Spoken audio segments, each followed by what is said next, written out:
And a very good morning to my friends. My name is Razhidah binti Ramli. I am a BTSL student in MSU College Sabah, currently in my third semester and first year. So today I'm with my interviewee. So could you briefly share your background?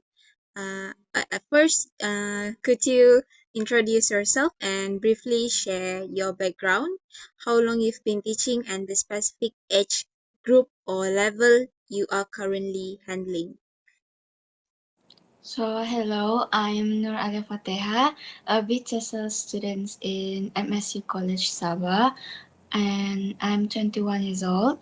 And I've been teaching for 1 year as a English tutor on the company, and I'm handling mostly lower and upper primary school students around 6 to 12 years old. Okay, thank you.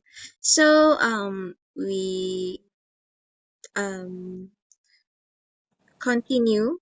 So, in your experience, what is the biggest difference between a student acquiring English naturally, like a mother tongue, versus learning it through formal instruction? For me, student that acquiring English naturally easy to catch up in lesson and instruction, while learning through formal instruction might take time. Maybe because acquiring students have wider knowledge and experience rather than learning students. Okay, so this is the issue about the second language acquisition, which is the focused one. So for primary student, what are the biggest developmental obstacles to acquiring fluency and academic English? Do you notice a difference in learning speed compared to younger learners? For me, primary students often lack confidence to speak English because they are afraid of making mistakes, and also they learn more slowly because they always focus on grammar and correctness. And for younger learners, they are usually learn more naturally through play. Okay, I see. So beyond pronunciation, what are the specific grammatical errors do your pupils most commonly make that seem to transfer directly from their native language? For me, a lot of my students make mistakes with word order, like putting adjective uh, after nouns because that's Sorry. how it works in their first language, and they also often forget a or the or use the wrong verb tense, and this error also happen because their native language influences how they speak English. Okay. So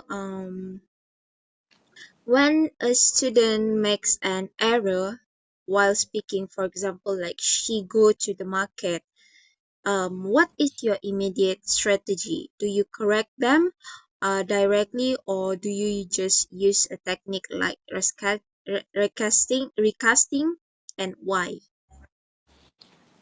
If the students type of easy to understand for me, I will tell them why it should use goes instead of go. And because of third person pronunciation, singular she.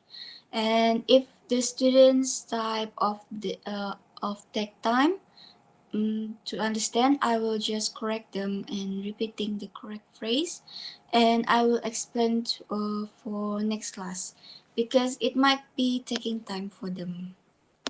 Okay. How do you create a classroom environment that encourage hesitant or shy student to speak up and take risk with the language, even if they make mistakes? For me, I will start a boundary such as ask their names, do they eat their dinner. If they can read text, I will ask them to guide their friends to read. For from this from this they can boost their confidence, and if they have difficulty in English lesson, especially quiz session, I will ask to have the same opinion or ask the shy students, are you agree to, like that. Okay. So, for you, what are your go-to classroom activities or approaches that encourage the students to use English for real communication? One of my go-to classroom activity is role playing. I assign students different real life situations such as ordering food or asking for directions. So they really love the activity, and I can see their improvement in English speaking. Okay. So,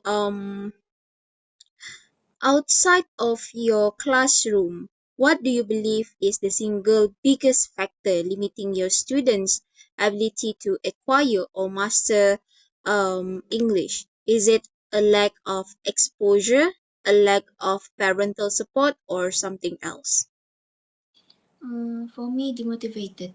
In my opinion, students mostly like being praised or get positive reinforcement, so that it becomes motivation for them to learn English.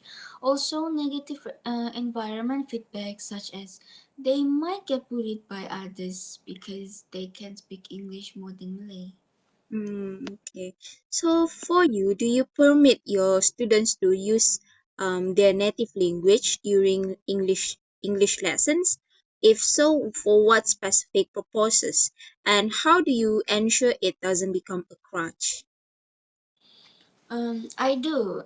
It is because to help them understand difficult instruction or new words. But I also remind them to go back to English after they understand or simplify the instruction or new words into other English words that they always use. Okay. So in your view, what non-student factors such as curriculum design, class size, or teacher training deficiencies might be contributing to low English proficiency in pupils? Um, For me, curriculum too much focuses on exams instead of communication, so students don't get enough practice speaking English. Also, Hmm, large classes make it hard for teacher to give fully attention, especially to shy and weak students. I see. So we are in our last part. So, if you could give one piece of practical advice to a future ESL educator like myself on fostering genuine language acquisition in children, what would it be? My advice is make an English lesson more fun and meaning, Mm. and try to connect real life situation in games and stories so they will learn naturally and remember better. That's all from me. So, that's all for our interview. Um, Thank you so much for joining and give me the best feedback and answering my questions. So that's all from me. Thank you. Thank you so much for inviting me.